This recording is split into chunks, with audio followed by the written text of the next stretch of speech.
Esta no es una pregunta que uno espera encontrar en un videojuego protagonizado por un fontanero bigotudo. Es una pregunta que roza lo cruel. Nos enfrenta directamente con el abismo de la pérdida absoluta, con la idea de un universo personal que colapsa y se queda sin estrellas.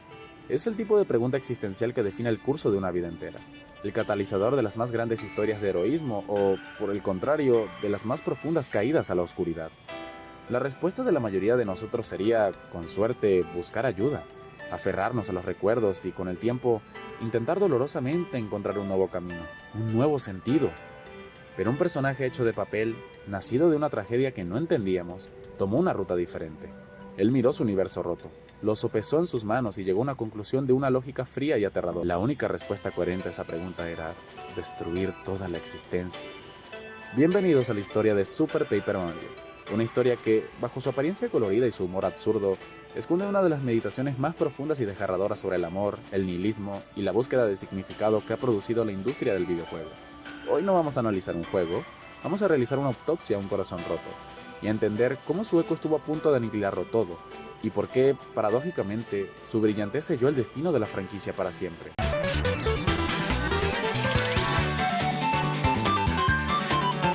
Para entender el terremoto que supuso Super Paper Mario en 2007, primero debemos recordar el pacto, la promesa sagrada que la saga había establecido con sus jugadores. Los dos primeros juegos, Paper Mario 64 y, muy especialmente, la obra maestra de culto que es La Puerta Milenaria, no eran simplemente RPGs, eran un pacto. Nos prometían un mundo que se sentía como un diorama viviente, un combate por turnos que era un ingenioso puzzle de ritmo y estrategia, y un desfile de personajes secundarios y compañeros que desbordaban carisma y personalidad. El sistema de compañeros era el alma de este pacto. No eran meras herramientas, eran personajes con sus propias historias, sus miedos y sus sueños. Gumbella, la Gumba universitaria. Vivian, la fantasma que superaba el abuso de sus hermanas. Bobby, el bobón anciano que vivía un duelo. Eran el corazón emocional del viaje. La promesa de Paper Mario era clara.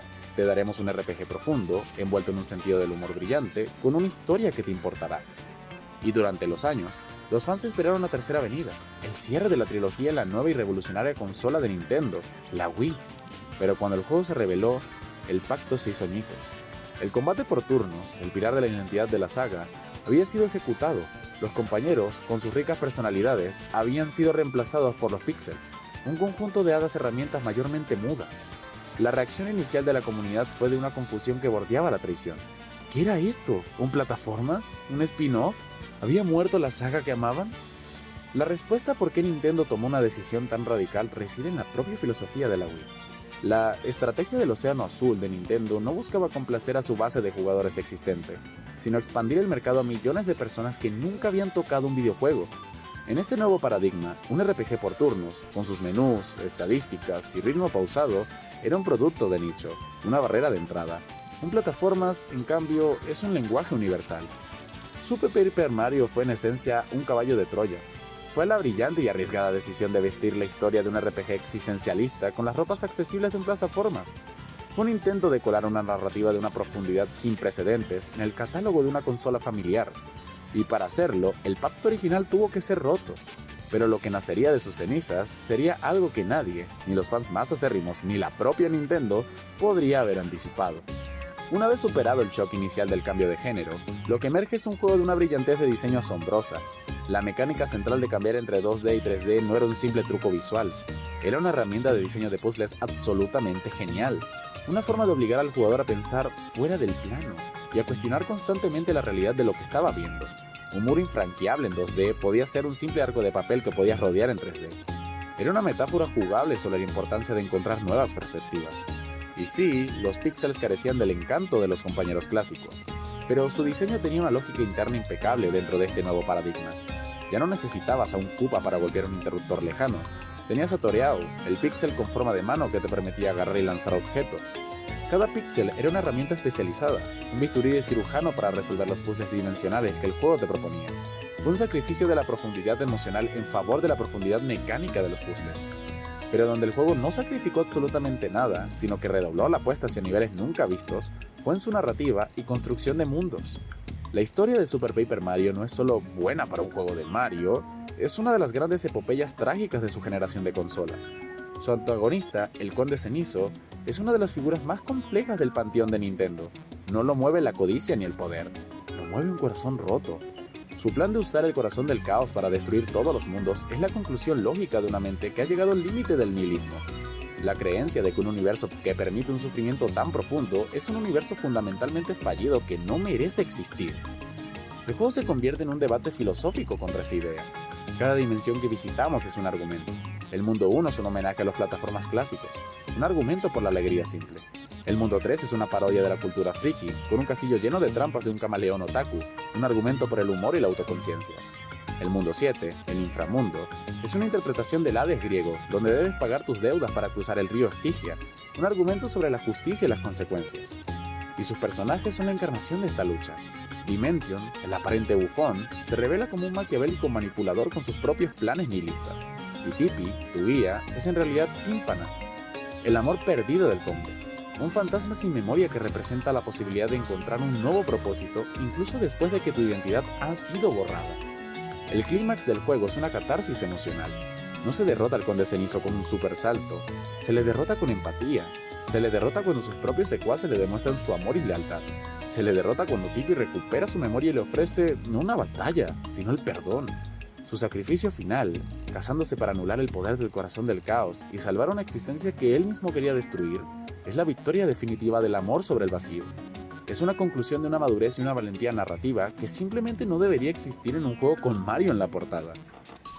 Y esto nos lleva al misterio central. Si el juego es tan brillante, si su historia es tan aclamada y su mundo tan inolvidable, ¿por qué la saga huyó de esta fórmula para no volver jamás? ¿Por qué el siguiente juego, Sticker Star, fue una regresión tan violenta hacia la simplicidad más absoluta? Aquí es donde debemos pasar del análisis literario al forense industrial. Años después del lanzamiento del juego, a través de entrevistas con productores de Nintendo como Kensuke Tanabe, empezó a emerger una imagen clara. Se estableció una nueva directriz para la saga Paper Mario, una filosofía que, según se informa, contaba con el respaldo del propio Shigeru Miyamoto. Las nuevas reglas eran estrictas. La historia debía ser lo más simple posible, idealmente sin diálogos si fuera posible. Se prohibió la creación de personajes nuevos que modificaran las especies existentes del universo Mario. Adiós a los Goombas con sombrero de explorador o a los Koopas con monóculo. El enfoque debía estar pura y exclusivamente en las mecánicas de papel. Desde esta perspectiva, Super Paper Mario ya no parece un experimento, parece el pecado original. Argumento que su éxito narrativo fue, paradójicamente, la causa de su propia muerte. El juego había creado una identidad tan fuerte, tan única, y seamos honestos, tan oscura y melancólica, que se había alejado peligrosamente de la imagen de marca principal de Mario, que debe ser universal, familiar y sobre todo, segura. Es posible que desde la cúpula de Nintendo vieran que Intelligent Systems, en su libertad creativa, había creado una obra que amenazaba la coherencia de su propiedad intelectual más valiosa. Un éxito tan rotundo que tuvo que ser neutralizado. A esto se suma un factor externo. En la Nintendo 10, la saga Mario y Luigi ya estaba ocupando el nicho del Mario RPG con historia y personajes alocados. Con ese flanco cubierto, quizás Nintendo sintió que Paper Mario ya no necesitaba una narrativa profunda y que debía diferenciarse convirtiéndose en un campo de pruebas para experimentos puramente mecánicos. Super Paper Mario fue, por tanto, el último canto del cisne. Super Paper Mario no es el inicio de una nueva era, es el hermoso y trágico final de la antigua. Es el último juego de la saga donde a los desarrolladores se les permitió soñar sin restricciones, donde la narrativa y las emociones eran el motor de la experiencia. Su historia es, irónicamente, un reflejo de su propio destino. Es un juego sobre encontrar sentido y amor en un universo roto, creado por un estudio que estaba a punto de ver cómo su propio universo creativo era roto por una nueva filosofía corporativa. El legado de este juego entonces es el de un monumento a la audacia, un recordatorio agridulce de lo que es posible cuando una franquicia se atreve a ser vulnerable, a ser compleja, a ser triste. Nos obliga a preguntarnos, como jugadores y como consumidores de historias, ¿qué valoramos más? ¿La comodidad de una fórmula segura o la emoción de un experimento que podría salir mal? O que podría, como en este caso, salir espectacularmente bien. La historia del Conde Cenizo nos enseña que incluso el corazón más roto puede encontrar una razón para salvar el universo. La historia de Super Paper Mario como producto nos enseña que, a veces, ni siquiera salvar el universo es suficiente para salvarte a ti mismo.